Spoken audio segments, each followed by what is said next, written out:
and they couldn't stop me. Banned on Twitch, banned on Twitter, banned on YouTube, banned on TikTok, and I'm on Rumble, an alternative platform that most of the bots don't even know about, and I'm still lapping your game and pasty ass. Sneako's downfall was planned, and it's working. Sneako has gotten himself widespread attention after he sparked a huge internet beef with the creator Penguinz0, real name Charlie. The beef started when Charlie made a video making fun of Sneako's friend Fresh and Fit. Sneako made a video dissing Charlie and his girlfriend in response. Then Charlie posted a video making fun of Sneako in return, to which Sneako responded by offering to fight him and even threatening to kill him.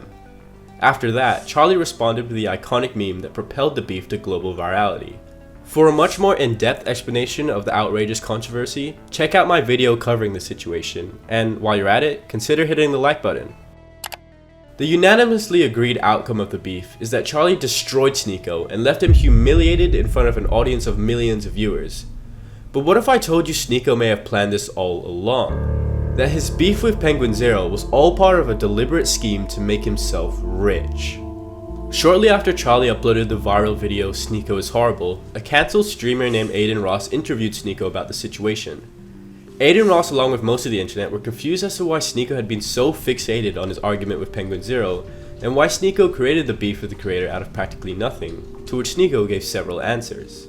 The first reason Sneako gave was because he thinks Charlie is a liar. Yeah, he lies. All he does is lie.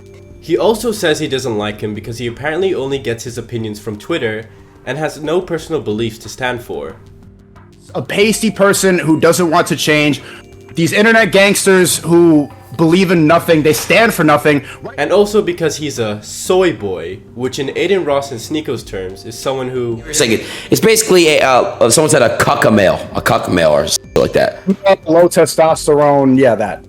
I find this extremely ironic because Sneako is probably one of the most infamous cucks on the planet. If anyone is a soy boy cuck with low testosterone, it's Sneako himself.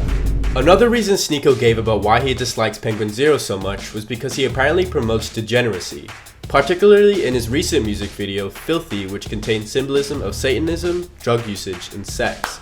He just dropped a music video of upside down crosses, promoting Antichrist with dildos throwing at each other's face, promoting drugs, promoting all the degeneracy. It's on an old clip, bro. He just dropped a music video last week with the Antichrist in the background, promoting Satanism. This is disgusting. Which I see as a valid point, as the music video is pretty extreme and could definitely idolize drug and sex abuse in the eyes of an impressionable kid. And Charlie even admitted that the music video actually costed him a partnership due to its graphic and inappropriate nature. And I posted this music video only about a week before we had this collaboration set to go live. And pretty much 2 days after we posted this video, they sent us a panicked message letting us know they can't touch us anymore. Filthy was too far. However, Charlie's music video really had nothing to do with the initial beef between the two creators, which was sparked when Sneako dissed Penguinz0 for his monogamous relationship. So I'm suspicious why Sneako is only now bringing that up. If I summarize all the points Sneako gave for why he was so passionate about his beef with Penguinz0, they don't really seem that convincing. All these reasons are pretty minor or irrelevant and don't give a satisfactory explanation on why Sneako has spent countless hours making tweets and slandering Charlie on stream over the course of the past few months. It could just be clout chasing, but I think it's way more sinister than that. After analyzing hours of Sneako's streams, I noticed a rather strange trend. When Sneako talks about his beef with Charlie, he repeatedly tries to paint Charlie as a member of the elitist agenda to weaken and manipulate the mass population. And at the same time, he puts himself forward as the hero that will save everyone from this oppression. Yeah, bro. I've had people come up to me and be like, yo, bro, you started helping me change the whole trajectory of my life. I'm going to the gym every day. 2023 is my year. People are motivated right now. And all these same people, the same people that talk shit about you, talk shit about me because they want us to stay to our degenerate path. There isn't any evidence at all to justify such an absurd claim that Penguinz0 is actively trying to promote degeneracy to his audience, and so the only logical explanation was that Sneako was trying to paint Penguinz0 as a controlling, manipulative figure because it benefited him personally, mainly monetarily. You see, the main reason Sneako went viral on YouTube prior to him getting banned was because his outrageous viewpoints and controversial actions were highly shareable. Sneako was very aware of this, as he used to instruct his fans to take clips of his stream, turn them into separate videos, and upload them to Twitter, Instagram, and TikTok. This resulted in over 5 billion TikTok views under the hashtag Sneako.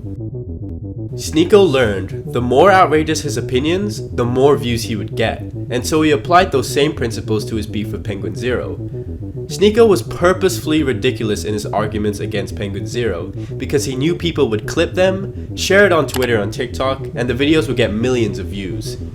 He even admitted it himself. Okay, you want to know why?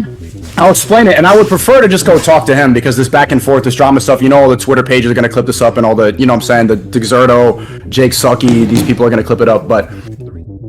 This probably meant that Sneako was doing ridiculous things like dancing with a gun because he was deliberately giving Charlie material to humiliate him with, because it only would result in more views and more followers. You see, the majority of Sneako's content is on a website called Rumble, and here's some data of the average view per video on Sneako's Rumble page for the past 5 months. In between November and December, his average views doubled, which happened to correspond with the time where Penguinz0 released his first video mocking Sneako. Then there was another huge spike in between February and March, which is exactly when Charlie and Sneako got into their viral Twitter feud, and when Charlie released his iconic diss. Because of his newfound virality from the beef, in the past month alone, Sneako has made anywhere between $6,000 to $45,000 from his Rumble views, which massively outweighs the $700 to $10,000 he was predicted to make on YouTube in the month prior to him getting banned. The more Penguinz0 clowned and humiliated him, the more Sneako earned. You might argue that Charlie's videos alone couldn't have possibly 8x Sneako's Rumble views in a matter of 5 months, and I agree, because the majority of Sneako's traction came instead from the hundreds and hundreds of reaction videos made by popular creators, amounting to millions of collective views. So that clearly solves the question on why Sneako was so radical with his actions against Penguinz0. However, it still doesn't explain why Sneako tried to make out that Charlie was part of the Matrix and was trying to promote degeneracy to his audience. Well, I have an answer for that too. Sneako actually runs a content monetization education program called the Creativity Kit that primarily focuses on ending degenerate behavior and building a successful business so you can, quote, live on your own terms outside of the Matrix. Sneako's program does seem to have a lot of similarities to Andrew Tate's financial education program, Hustlers University. And just like how Sneako is the Walmart version of Andrew Tate, the Creativity Kit is the Walmart version of Hustlers University.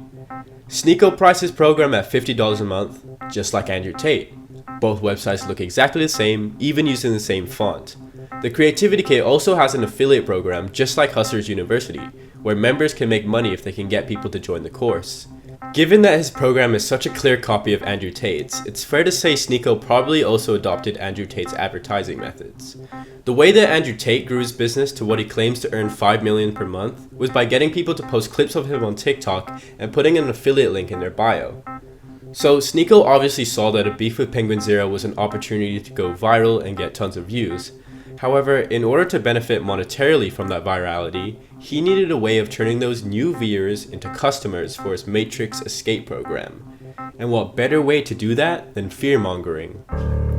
This whole beef seems to be completely fabricated by Sneako, an elaborate internet controversy he could use to strike fear into people by painting a huge creator as a controlling manipulator with evil intent, so that he could then provide the solution to that fear, which was to spend $50 a month on his program that teaches you how to escape the Matrix.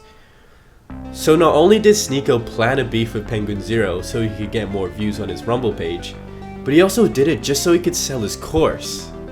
But although there is a lot of evidence that supports my argument that Sneako was intentional in getting into a beef with Penguinz0, at this point it is still all speculative, and so what I say should be taken with a grain of salt.